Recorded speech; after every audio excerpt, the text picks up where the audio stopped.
Bismillahirrahmanirrahim.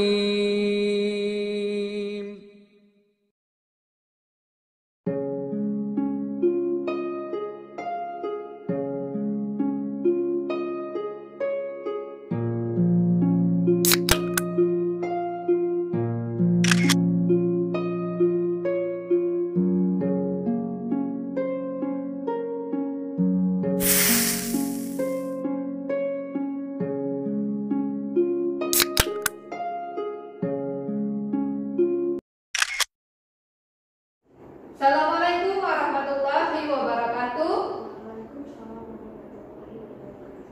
Apa kabarnya hari ini, Tifla? Sebelum kita memulai pertemuan kita hari ini, kita berdoa dulu ya. Bismillahirrahmanirrahim. Rabbi zidni ilma warzuqni fahma wa amalan sholihan. Seperti biasa, sebelum kita memulai pembelajaran, kita akan murojaah. Murojaah dalil yang sesuai dengan materi kita. Dalil yang sesuai dengan materi kita kali ini adalah surah An-Nur ayat 32. Coba kamu cari surah An-Nur ayat 32. Sudah dapat? Oke.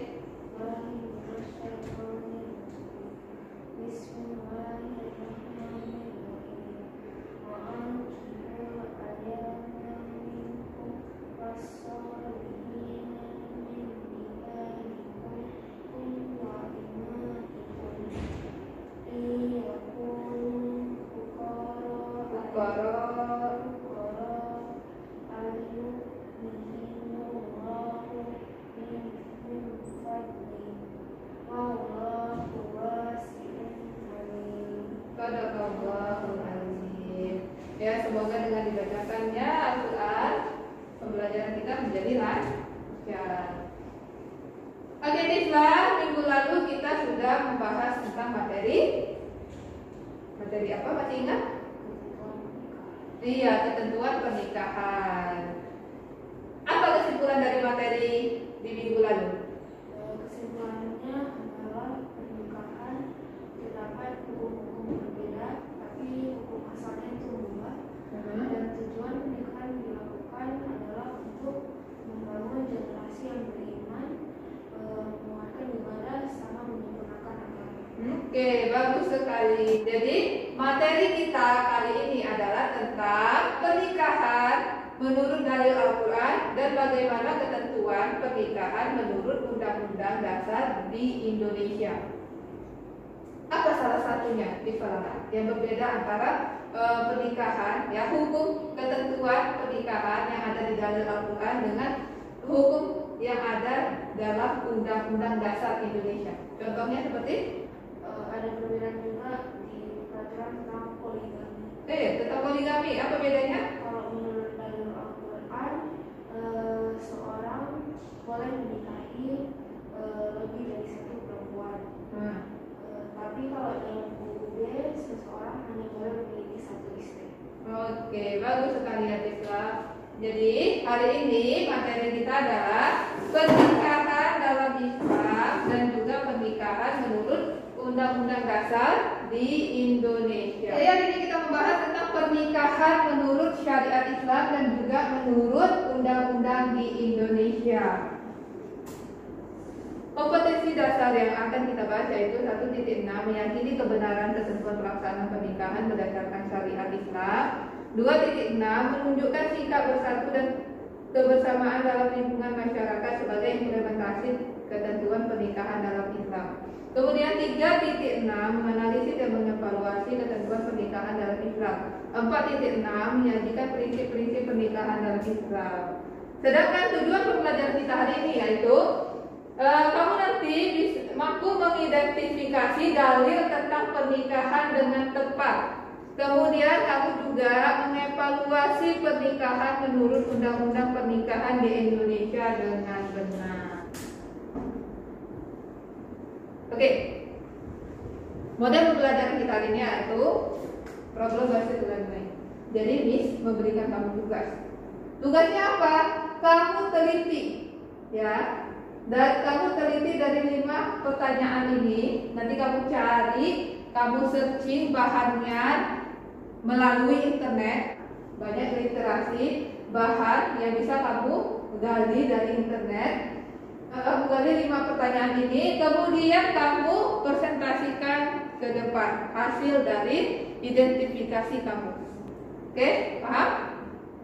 Oke, mulai kamu lakukan.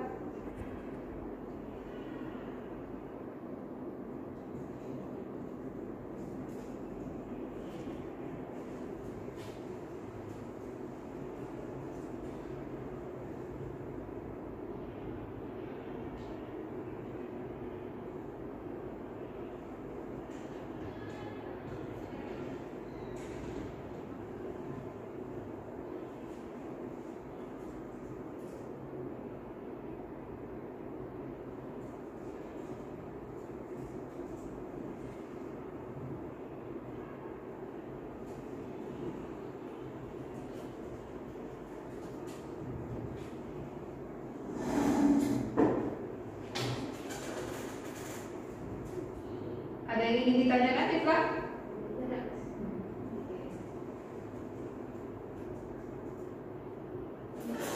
Jadi sesuai dengan tugas yang tadi diberikan, saya melakukan pencarian dan ini hasilnya.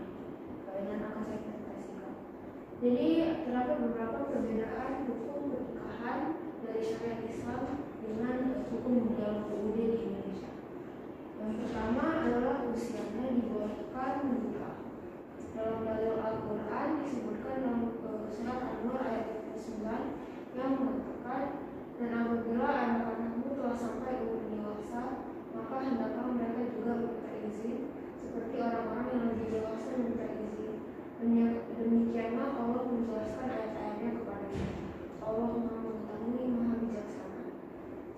Tetapi dalam Undang-Undang Nomor 16 Tahun 2011 dikatakan perkawinan hanya diizinkan apabila pria dan wanita sudah mencapai umur 19 tahun. Jadi kalau di dalam menurut dalil Al-Quran, umur berapa seseorang itu boleh menikah? Dalam Al-Quran tidak dikatakan, yang penting calon yang mau menikah itu udah balik. Oke, berarti harus begitu dulu ya, tidak ditentukan umurnya. Oke, lanjut. Hukum yang kedua, perbedaan yang kedua adalah dasar hukum pernikahan. Dalam dalil Al-Quran dikatakan dalam surah An-Nahl ayat 72, dan Allah menjadikan bagimu pasangan suami atau istri dari jenis kamu sendiri, dan menjadikan anak dan cucu bagimu dari pasanganmu, serta memberimu rezeki dari yang baik. Mengapa mereka beriman kepada yang batil dan mengingkari nikmat Allah. Sedangkan dalam undang-undang dalam pasal 29 UUD 1945 dikatakan negara menjamin kemerdekaan tiap-tiap penduduk untuk memeluk agamanya masing-masing dan untuk beribadah menurut agama dan kepercayaan itu. Perbedaan yang ketiga terdapat dalam hukum tentang boleh nikah, di mana dalam dalil Al-Quran sesuai dengan hadis dari Aisyah. Perbedaan yang keempat terdapat dalam proses pernikahan, di mana dalam Islam terdapat rukun nikah dan rukun nikah yang harus dipenuhi. Terdapat juga perbedaan hukum tentang poligami, di mana dalam dalil Al-Quran ayat surah An-Nisa ayat 3 dikatakan, dan jika kamu khawatir tidak akan mampu berlaku adil terhadap hak perempuan yatim bila mana kamu menikahinya, maka nikahilah perempuan lain yang kamu senangi, 2, 3, atau 4. Tetapi jika kamu khawatir tidak akan mampu berlaku adil, maka nikahilah satu orang saja, kata hamba sahaya perempuan yang kamu miliki. Dan demikian itulah dekat agar kamu tidak berbuat zalim.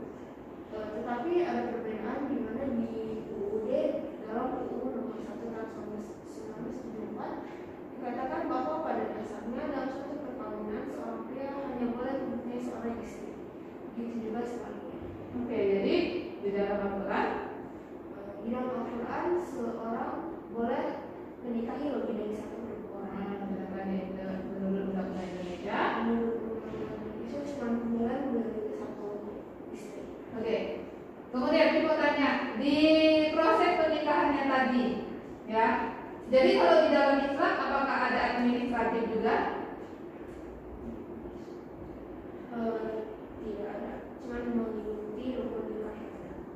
Jadi kalau sudah terpenuhi rukun nikahnya, maka pernikahan itu sah. Tapi kalau menurut undang-undang, jika belum memenuhi semua syaratnya, regulatif dan administratif, maka pernikahannya belum sah. Oke, bagus sekali ya, slide-nya bagus, presentasi kamu juga bagus. Ya, silakan kembali ke tempat. Oke, bagus sekali. Jadi usia dibolehkannya menikah jika menurut dalil Al-Quran itu ketika seseorang itu sudah balik maka dia boleh menikah. Tapi kalau menurut Undang-Undang Dasar ditetapkan umurnya 19 tahun baru boleh menikah. Proses pernikahan menurut Al-Quran itu hanya memenuhi rukun nikah yang 5, yaitu calon suami, calon istri, adanya wali, adanya 2 orang saksi, dan adanya ijab qabul. Maka pernikahan itu akan sah. Sedangkan menurut Undang-Undang Dasar, seseorang jika mau menikah dia harus memenuhi syarat regulatif dan juga memenuhi syarat administratif. Yang terakhir yaitu tentang poligami. Gambaran poligami, jika menurut dari Al-Quran, poligami itu dibolehkan. Jadi seorang laki-laki itu boleh memiliki istri lebih dari 1. Sedangkan di Indonesia, seseorang itu tidak dibolehkan memiliki istri lebih dari 1. Itulah dia ya. Ada pertanyaan sampai di sini?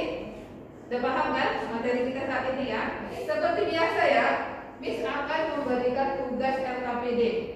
LKPD kamu yang minggu lalu bagus sekali ya. Sudah bikin juga nilainya langsung di situ ya. Link LKPD-nya Mister juga di email kamu. Jadi nanti kamu kerjakan link LKPD ini dan kita akan bertemu di pertemuan selanjutnya. LKPD ini harus sudah selesai ya. Materi kita selanjutnya ya, materi kita di minggu depan adalah prinsip-prinsip pernikahan dalam Islam. Oke, kita sampai di penghujung pembelajaran kita hari ini ya, pertemuan kita hari ini. Tapi sebelum ditutup, Miss ingin bertanya, tipslah apa manfaat belajar tentang pernikahan menurut dalil Al-Quran dan juga pernikahan menurut Undang-Undang Dasar di Indonesia. Apa manfaatnya?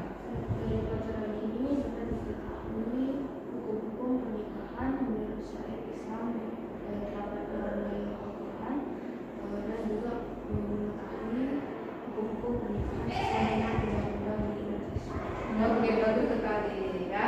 Jadi menambah pengetahuan ya tentang bagaimana gambarannya pernikahan menurut dalil Al-Quran dan juga bagaimana gambarannya pernikahan menurut Undang-Undang Dasar di Indonesia. Sebelum Miss menutupnya dengan salam, Miss mau kamu semakin belajar lebih giat ya, ibadahnya ditingkatkan lagi, kamu banyak-banyak membaca. Sekarang teknologi kita semakin canggih, dengan mudahnya kita mendapat akses untuk mengetahui banyak hal. Oke, kita tutup dengan membaca Alhamdulillahirabbil alamin. Assalamualaikum warahmatullahi wabarakatuh. Waalaikumsalam warahmatullahi wabarakatuh.